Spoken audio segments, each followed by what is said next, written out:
Hello everyone, কেমন আছেন সবাই? আমের রাজধানী সাপাহার।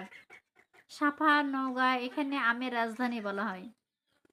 এই যে এসেছি আমি একবারে আমের শেষ পর্যায়ে। এই সময় অন্যান্য জায়গায় আম নেই, কিন্তু সাপাহারে আম থাকেই।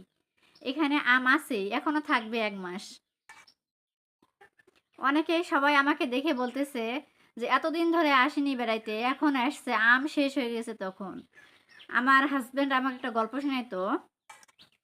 সেটা হচ্ছে যে বলতো মূলর সময় নাকি মূল যে হয়, মূলের সময় নাকি জামাই গেছে বেড়াইতে।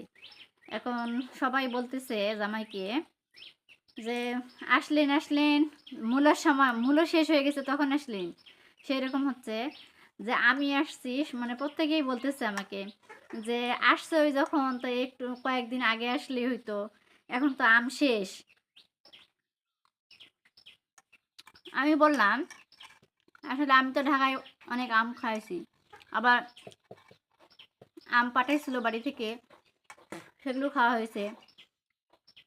তাছাড়া আমাদের প্রতিদিনের আম কিনে নিয়ে আসতো, আমার হাজব্যান্ডের প্রতিদিন আম কিনে নিয়ে আসতো। ও জানে যে আমি ছোটোবেলা থেকে আম আসলে এই অঞ্চলে বড় হয়েছি, এবং আমার মনে হয় আম খেতে ইচ্ছে করে, এ ভেবে সে প্রতিদিনই আম কিনে নিয়ে আসতো। মানে প্রতিবেলায় সে আম খাওয়াইতো, তার দুর্নাম করা যাবে না। এই যে বাড়িতে আসছি, এসে দেখি এখানে আম ওখানে আম। যদিও এবার হচ্ছে আমের ফলনটা আমাদের এলাকায় অনেক কম হয়েছে, কিন্তু মোটামুটি ভালোই আছে আম। চলে আসুন আপনারাও। এই যে এতগুলো আম নিয়ে দুপুরবেলা বসে পড়েছি খাওয়ার জন্য। আমার তো খাওয়ার ইচ্ছে হইতেছে না, কিন্তু হচ্ছে আসলে বাবা মা এরা হচ্ছে আসলে সন্তানদের খাওয়ানোর জন্য অনেক ট্রাই করে। আমার মা এই যে আম কেটে রেখে দিয়ে গেছে আর বলছে বসে বসে খাবি। মা একটু বের হয়েছে বাইরে, আসলে ওদের তো গরু বকরি আছে, দেখা করার জন্য, মানে দেখাশোনা করার জন্য ওরা একটু বাইরে গেছে।